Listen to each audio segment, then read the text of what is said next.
গোবর্ধন অবাক হয়ে প্রশ্ন করল,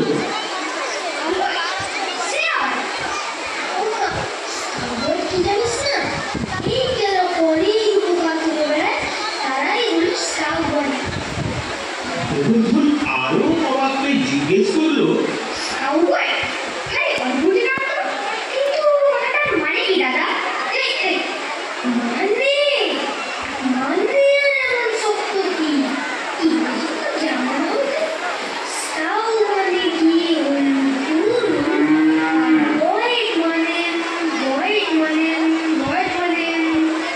গোবর্ধন নিজের মতন করে ভাবনা চিন্তা শুরু করে দিল।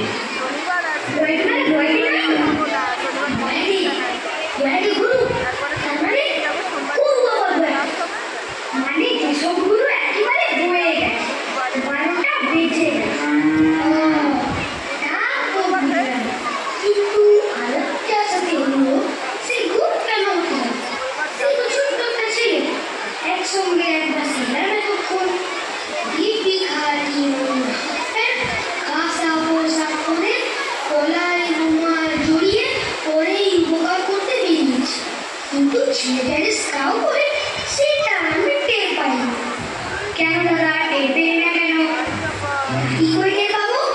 একটা ছেলে পাশে বসে আছে, টের পেলাম রে, তখন অ্যাক্সিডেন্ট ধরে বেঁচে গেলাম। কি বলছো দাদা, অ্যাক্সিডেন্ট ধরে বেঁচে গেলে? হ্যাঁ রে, বাস থেকে নামতে উঠলেই না আরেকটু হলেই একটা গাড়ির সঙ্গে ধাক্কা লেগে যাচ্ছিল। সে স্কাউট বয়টাই তো বাঁচিয়ে দিল। মানুষের উপকার করা ওদের নিয়ম না। বাহ বাহ, সত্যি ভাই উপকার ছিল তো, আর পাশা ছেলের মতো। যা বলেছিস, আমিও তাই ঠিক করেছি। কি ঠিক করেছ দাদা? ঠিক করেছি আমিও একটা স্কাউট বয়, যাকে পাবো যাদেরকে পাকড়াও করতে পারবো, ধরে ধরে উপকার করবো। আমি দুপুর কি বলে স্কুল, কিন্তু স্কাউট বয়টা পোশাক চাই, পোশাক পরিব। আরে না না না, তুই পোশাক আমার পোশাক। আরে মাথা মারা স্কাউট বয় নাই তো হতে পারলো, এমনি লোকের উপকার করা যায় না, বিরতি করা যায় না, করলে ক্ষতিটা কি? আরে না না, ক্ষতি কেন? তাহলে কবে আজকে যেটা করতে হবে, পরে করে।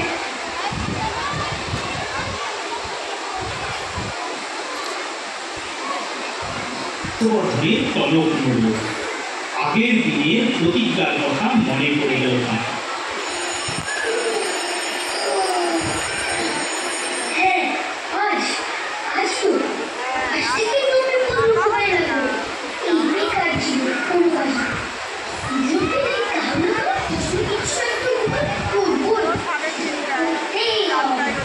এই জীবনে হঠাৎ হর্ষবর্ধনের খেয়াল হলো, বাড়ি থেকে শুরু করলে কেমন হয়? গোবর্ধন দিয়ে শুরু করলে ক্ষতি কি?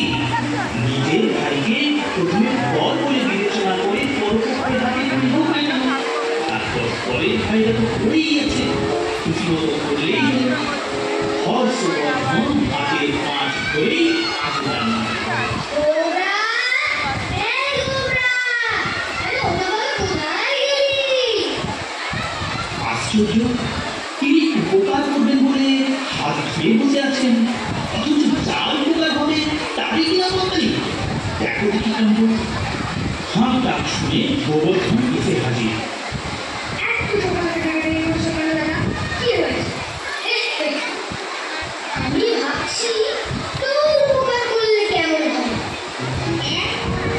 আমার আবার কি উপকার করবে? ইয়ে মানে আমি কেন? করতেই হয়, তুই বুঝবি না। এখন যা, একটা চেরা কাঠ নিয়ে আয় দেখি। চেরা কাঠ নিয়ে কি হবে? আরে আনলেই টের পাবি। পরোপকারের দুর্বহ দায়িত্বের মোট বহন করে হর্ষবর্ধনের তখন সারা মুখ ঘুমোত। পুরো অন্যায়, তারপর হাতে নাতে দেখিয়ে দেবো। গোবর্ধন মুখখানা বেজার করে চলে গেল। একটু পরেই হাতে একটা চেরা কাঠ এনে হর্ষবর্ধনকে দিল। চেরা কাঠ হাতে নিয়ে হর্ষবর্ধন বলল, আচ্ছা, তোকে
শেষ না করে হর্ষবর্ধন চেলাটা হাতে তুলে গোবর্ধনের পায়ের দিকে তাক করে।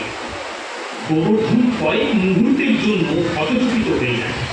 তারপর যখন বুঝতে পারে দাদার আসল উদ্দেশ্যটা কি, তখন এক অনির্বচনীয় আশঙ্কা তার ভেতরে সংক্রামিত হতে শুরু করে এবং সে ভয়ানক বিচলিত হয়ে পড়ে। তিনি লাফে সিঁড়ি করতে ছাদে উঠে যায়। তারপর চির প্রসাদকে ক্ষীণ আমার দ্বারা ভাইটাও বোকা নিতে চাইল।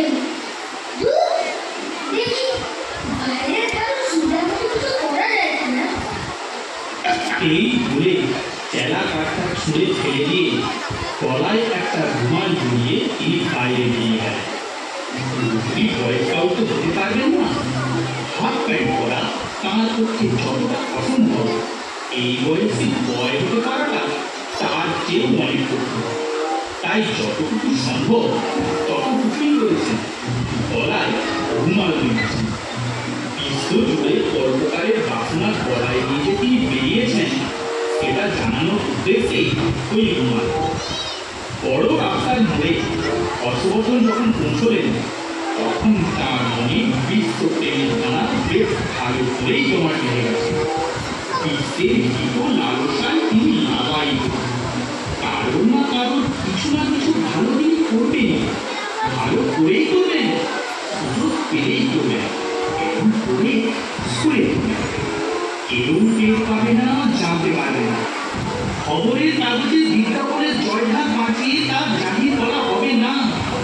নামের জন্য নয়, লাভের জন্য নয়, নিঃস্বার্থভাবে পরের আর নিঃস্বের। বেশি না হোক অন্তত একজনের, আজ একটাই, আজ একটা হোক, কাল আরেকটা, পরশু আরেকটা, এইভাবে বার এমনি করতে করতে ভালো ভালো অভ্যেস হয়ে যাবে, বড় অভ্যেসে দাঁড়িয়ে যাবে সেই জায়গায়। এই করে করেই তো মানুষ উন্নতির পথে এগিয়ে চলবে। এই কথা ভাবতে ভাবতে হর্ষবর্ধন একটা ফাঁকা মিনিবাস থেকে উঠে পড়লেন। লালগড় রোডের গাড়ি গোলাপ চক্রে ঘুরে গেল। এলানো থেকে আসতে প্যাসেঞ্জার ঘুরে গেল পাশে। হর্ষবর্ধন আপনার নদী শুভ ব্যাপার।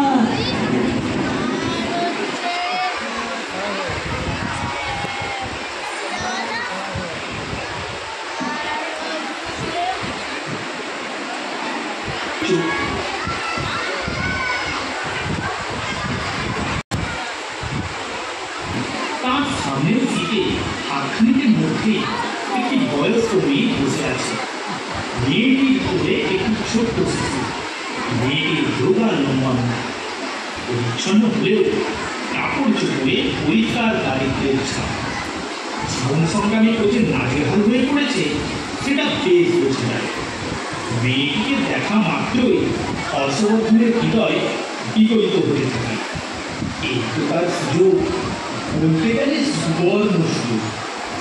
মেয়েটির কবজির দিকে একটি ময়লা হাত-ব্যাগ ঝুলছে। হর্ষবর্ধন লক্ষ্য করলেন ব্যাগের মুখটি খোলা। ওই খোলা ব্যাগের মধ্যে একটা টাকা বা একটা 5 টাকার নোট হর্ষবর্ধন অনায়াসে ফেলে দিতে পারেন। আহা, মেয়েটি বাড়ি গিয়ে ব্যাগটা দেখে কি খুশি না হবে, কি আনন্দ, কি আহ্লাদিত হয়েই না উঠতে পারেন। না, টাকা না, 50 টাকার একটা নোট তিনি ব্যাগের মধ্যে পরিয়ে দেবেন। মনে মনে পুলকিত হতে থাকেন হর্ষবর্ধন। 50 টাকার একটা নোট হাতে নিয়ে তিনি আস্তে আস্তে সামনের দিকে ঝুঁকেন। বোকার করার দুঃসাহসে তার বুক দুরু করতে থাকে। তা খুঁজে ফাঁক গলিয়ে নোটটা ফেলতে যাবেন, এমন সময় একটা কান ফাটানো গলা খান খান করে ওঠে। লোকটা আপনার পকেট মারছে।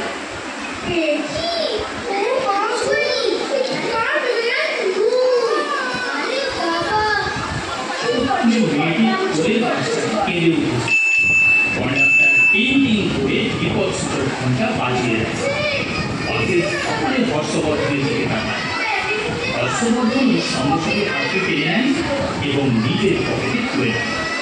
ওটার মতন কাজ করেন সারা বাড়িতে ভারী বেশি ছিল। কি বলবো মশাই, ভালো মানুষের বিনা নেই, সব একেবারে চড়ে চড়ে বাস্তুত ভাই হয়ে গেছে। আরে দাদা, বাস্তুত ভাই হবে এ মশাই আমি জানি না, একটু পান করলাম আর কি। বললেন ও তার কি বাদ শুনি একটু এইটা কে রে? ওকে দেখুন, ওকে দেখুন। একজন অতি বলিষ্ঠ লোক বিনা বাক্য বয়ে দৃঢ় মুষ্টিতে হর্ষবর্ধনের হাতটা ধরে। তারপর লোকটি শান্ত হয়ে কণ্ঠে মেয়েদের দিকে তাকিয়ে বলে, ভালো করে দেখুন তো ম্যাডাম, আপনার ব্যাগ থেকে সরে পেয়েছি কিনা। হর্ষবর্ধন আমতা আমতা করে বলতে থাকে, আমি বলছি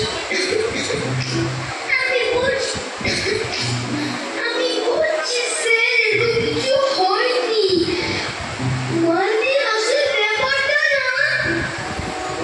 কিন্তু তিনি সবাইকে কি করে বোঝাবেন যে তিনি ঠিক উল্টো কাজটাই করতে যাচ্ছিলেন? পাশের একজনও কি তার কথায় বিশ্বাস করবে, তার ভুল করানোর কথায়? এদিকে মেয়েটি গছগছ করে বলতে থাকে, না কিছু নিতে পারে বেচারার পোড়া বড়া ব্যাগের মধ্যে যা ছিল সবই আছে দেখছি, কিছু নিয়ে উঠতে পারে। বাবু আপনি কি ওকে পুলিশে দিতে চান? কিছুই তো নিতে পারে, তাহলে পুলিশে দিয়ে কি হবে? হর্ষবর্ধন অস্ফুট স্বরে বলতে লাগলেন, এই যে আমার কথা শুনুন, বিশ্বাস করুন আমি তো ছি, ছি, ছি, ছি, ছি, ছি, ছি, ছি। এই ছেলে রুটি মারতে গেছে। ছি, ছি, ছি, ছি, ছি, ছি। বাবায় রুটি স্নান করবে। কেন? আমাদের পকেট ছিল না?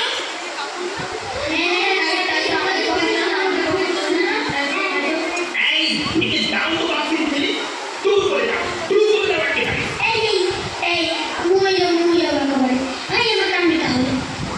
নানা দিক থেকে নানা কণ্ঠ, নানান বক্তব্য প্রকাশ করতে থাকে। এদিকে কন্ডাক্টরের সময় পেরিয়ে যাচ্ছে, সঙ্গে ধৈর্য। তাই সে হর্ষবর্ধনকে তাড়া দিতে থাকে।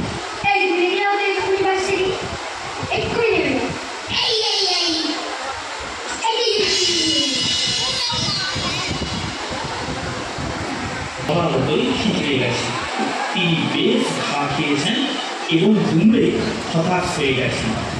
উৎসাহের অনেকখানি তার উবে গেছে। কিন্তু ভেবে দেখলে অল্পকারীদের জীবন ঠিক এইরকমই নয়। পৃথিবীর যেসব মহৎ লোক অকালে মহাপ্রয়াণ করেছেন, যীশু খ্রিস্ট থেকে শুরু করে আরো যেসব মহাত্মারা পরের ভালো করতে গিয়ে ফেল করে মারা করেছেন, তাদের আর হর্ষবর্ধনের ইতিহাস ঠিক প্রায় এক নয়।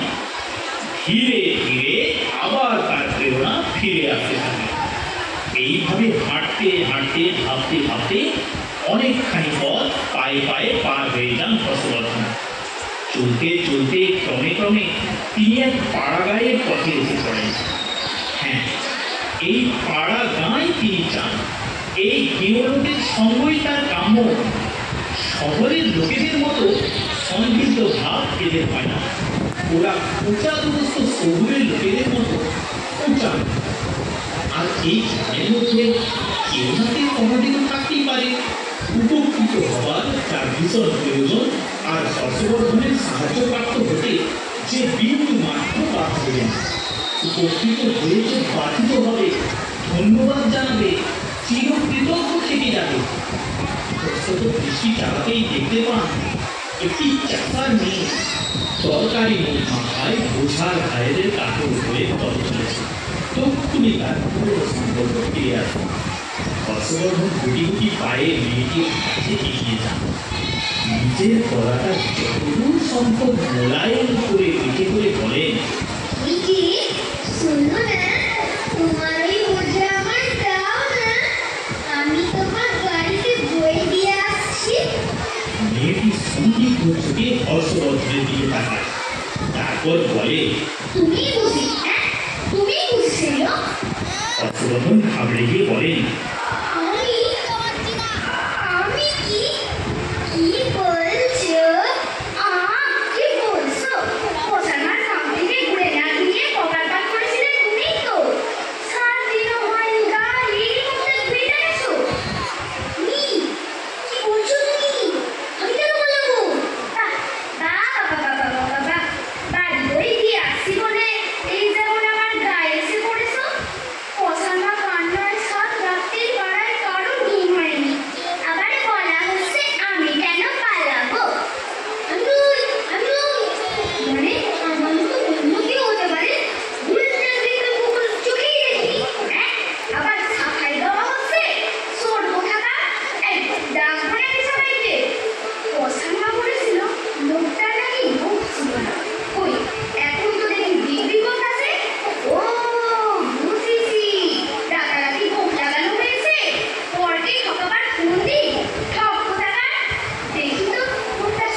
চাষার মেয়ে নিজ হাতে অবলীলায় সেই তরকারির মোট মাথা থেকে নামিয়ে তার চেয়েও অবলীলায় হর্ষবর্ধনের গোপের দিকে এগিয়ে গেল।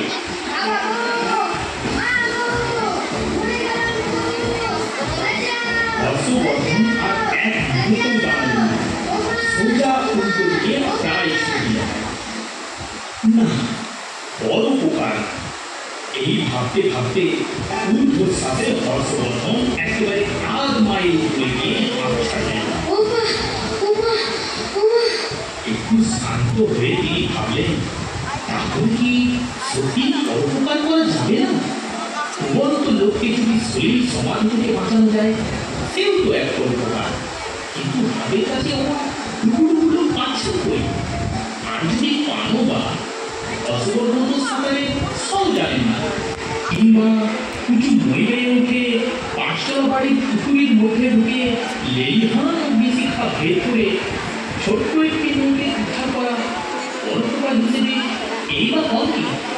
কিন্তু তার আগে এরকম একটি 5 বাড়ি খুঁজে পেতে হবে, সেই বাড়িতে ছোট একটি মেয়ে ঢুকতে হবে, বাড়িতে আগুন না লেগে থাকলে লাগাতে হবে।